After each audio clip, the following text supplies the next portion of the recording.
All right, so we're diving into the music at Trump's second inauguration. It's a pretty wild mix, to say the least, It is, yeah. especially compared to his first inauguration, which was more, I don't know, country rock Right. with like Toby Keith, Yeah. Three Doors Down. Hmm. What do you think he's going for with this new lineup? Well, it's definitely a shift. Maybe he's trying to say something different this time or just keep everyone guessing. But let's start with Carrie Underwood singing America the Beautiful. Yeah, that's a pretty standard inauguration song, right? Like, But even that's got some people talking. exactly. It's not just a simple performance. Mm. Remember, Biden's inauguration had Lady Gaga Oh, yeah, and Jennifer Lopez. Very different vibe. totally. Underwood even said she was trying to answer the call for unity by performing. It's just interesting that Whoopi Goldberg felt she had to defend her. Yeah. Seems like even something as traditional as America the Beautiful can be pretty political these days. So even a classic song can have a lot of meaning behind it. And speaking of meaning, we got to talk about Lee Greenwood and God Bless the USA. That song's practically the anthem for Trump rallies now. Yeah. Seriously, you can't go to a Trump rally without hearing that song blasting. Yeah. But what is it about that song? Why does it connect so much with his supporters? Well, let's look at the lyrics. It's all about patriotism, faith, Yeah, that pride in being American. right. Like there's a line that says, if tomorrow all the things were gone I'd worked for all my life and I had to start again with just my children and my wife, Mm. I thank my lucky stars to be living here today because the flag still stands for freedom and they can't take that away. Wow. Really gets at that feeling of resilience and like strength. A lot of people, especially those who feel like maybe their values are under attack, they find that really appealing. And Greenwood himself seems pretty tight with Trump, right? Did they do that God Bless the USA Bible together? That's right. And Greenwood has said this inauguration is one of the most historical moments in our lifetime. So clearly this is more than just a gig to him. Yeah. It's a much deeper connection with Trump and his message. And then you've got Christopher Macchio singing the national anthem, which is another interesting choice. Macchio. Wait, like Karate Kid Macchio? Yeah. I didn't know he could sing. He's not really known for it, but he's performed at Trump events before, like the 2020 Republican National Convention. So another deliberate choice, maybe someone who agrees with Trump's ideas. Exactly. Seems like Trump is picking performers who really back up what he wants to say. Makes sense. But then you've got the Village People performing YMCA, Oh, yeah. which throws a real wrench in the mix. That one threw me for a loop. YMCA is such a... It's possible the Village People themselves have said they want their music to help bring people together and that music is above politics. But I think you got to look at the context, Yeah. Trump choosing this song now, with everything going on, it's bound to raise some eyebrows and get people talking. So we've got patriotism, faith, a bit of controversy, and now a disco classic. Yeah. It's a lot. Yeah, it is. Where do you think we go from here? Feels like he's trying to hit every note, huh? And that's what makes it so interesting. Right. What's he really trying to say with this mix of music and personalities? Yeah, you've got those traditional patriotic songs, Mm-hmm. then the super religious, politically charged, God Bless the USA, Mm-hmm. and then the Village People, a group who, historically at least, represent a community that hasn't always been welcome in conservative spaces. Exactly. It's almost like he's created a musical Rorschach test. Everyone sees what they want to see, hears what they want to hear. I see, yeah. And that in itself is a powerful strategy. Because it forces people to think about the music, to interpret it, and find their own meaning. Exactly. It's not just passive listening, it's active participation. And in a world where we're constantly bombarded with information, that can be a really good way to break through. So how does this fit with the idea of an inauguration, which is supposed to be about uniting the country? Well, on the surface, you have the symbolism of the songs themselves. America the Beautiful, the national anthem, God Bless the USA. They all make you think about patriotism, shared values, a common identity. But then you throw in the Village People, and it makes that a bit more complicated. Right. And that's where it gets really interesting, because it makes us ask, who's included in this idea of unity and who's left out? And do you think that's on purpose? Is he trying to make us ask those questions? Or is it just a coincidence?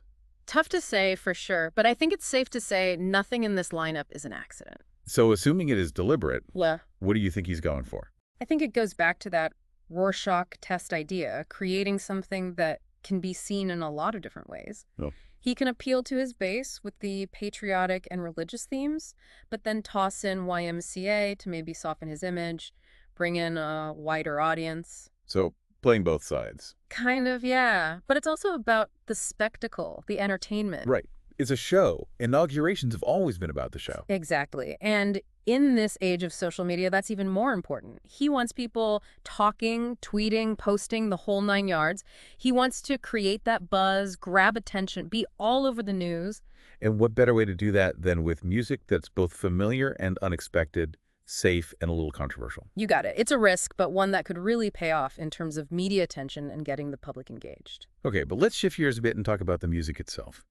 You mentioned earlier that God Bless the USA really hits home with Trump supporters. What about the other songs? What makes them work musically in this setting? Well, America the Beautiful is a classic for a reason.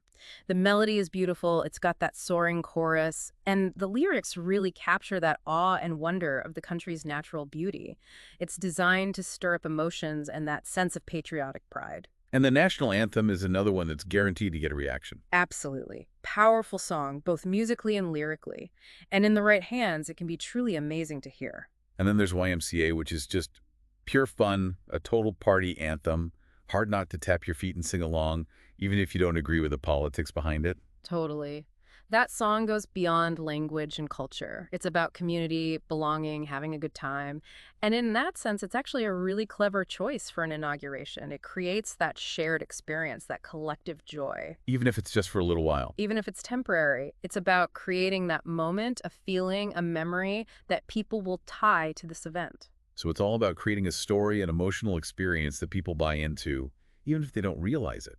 In a way, yeah. But I think it's also about giving people what they want. And what's that? Entertainment, spectacle, feeling like they're part of something bigger than themselves. And music is a powerful way to make all of that happen. Okay, but we can't forget about the potential for backlash. Choosing YMCA is bound to rub some people the wrong way. For sure. And that's part of the plan, too. You mean he's stirring up controversy on purpose? To an extent, yeah. Because controversy gets attention. And attention is everything in today's media world. So it's a high-risk, high-reward strategy. Exactly. Only time will tell if it works out. Well, I guess we'll have to wait and see how it all unfolds. Yeah. But one thing's for sure, this is going to be a one-of-a-kind inauguration. Definitely one that we'll be talking about for years, I'm sure. All right, well, that's about all the time we have for today. But before we go, I want to leave you with something to think about. If music is so powerful for setting the scene and making you feel things, what do you think this music is saying about what Trump wants to do in his second term? It's a mixed bag, for sure. We see that traditional patriotism with Carrie Underwood and Christopher Macchio, those songs everyone knows, the kind you always hear at these events. Yeah. Those choices probably connect with people who want things to feel stable, keep going the way they've been going. Right. But then you have Lee Greenwood's God Bless the USA. Yeah. That song's practically become like the anthem for a specific group of people. Yeah, and that's where he's speaking directly to his base, the folks who really believe in faith, traditional values, that kind of image of American strength. And then there's the Village People and YMCA. It's a song that makes everyone want to get up and dance, but thinking about its history, it doesn't quite fit with the rest. Exactly, and that's what's so intriguing. Is it really about bringing everyone together, showing he's open to everyone, or is it just a way to avoid criticism and try to win over more people, even using a song from a community he hasn't always supported? It's like he's trying to do both. Yeah. Keep his supporters happy while making himself look a little more appealing to everyone else. Totally. It's a balancing act, and we'll see if he can pull it off. One thing's for sure, though, these music choices weren't random. They're a deliberate message, meant to make people feel certain things, appeal to different groups, and basically control how people see his second term. So, for our listeners who've been following along with this inauguration music, what should they be paying attention to? How can they, figure out what's really being said?